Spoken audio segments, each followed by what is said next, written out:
News 5, where the news comes first.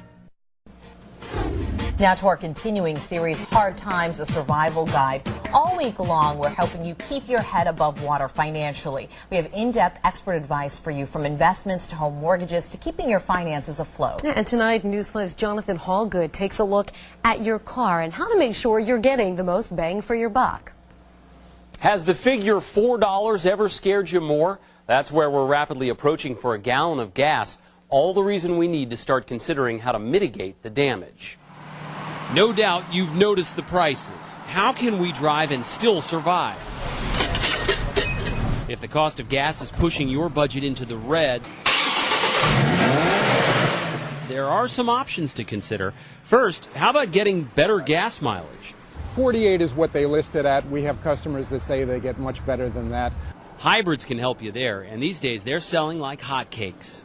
Now, every time you push your foot on the brake, you're regenerating the battery too. Is that right? There are several types available, but the Toyota Prius has been around the longest. It uses an electric motor for most of its in-city miles, barely sipping the gas in your tank. It's around $20,000 and very reliable. That part of the system in the car, the hybrid system, is maintenance-free. It's like a blender. If you want to mix things up without buying a new car, you could get an ethanol converter kit, easily found online for between $250 and $500. That means you can use ethanol anytime you can find a pump. And as you can see, at $3.07 a gallon, it's a little more affordable than regular. But you're locked into a lease with a gas guzzler. That used to be a problem. Not anymore. Lease trading companies like Sergio Stieberman's are thriving these days. For around $200, they'll get you out of the gas hog and into something fuel efficient. And there doesn't seem to be a problem making a match. People are willing to take over these, Hummers or the SUVs or the little more expensive cars because they're able to project their finances and they say, you know what, it's a 10-month test drive.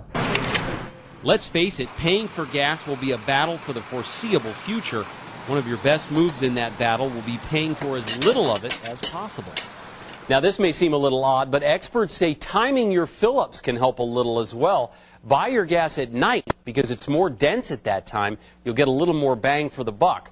But only have half a tank in your car at any one time. Saving the weight of that gas will give you better mileage. Jonathan Hallgood, News 5, where the news comes first. Jonathan really is our money man around here in the newsroom. And by the way, here's a tough assignment, too. Tomorrow, Jonathan's actually going to be tackling the world of investment. He knows a lot about that as well. Tune in at 5 to hear expert advice on growing your money.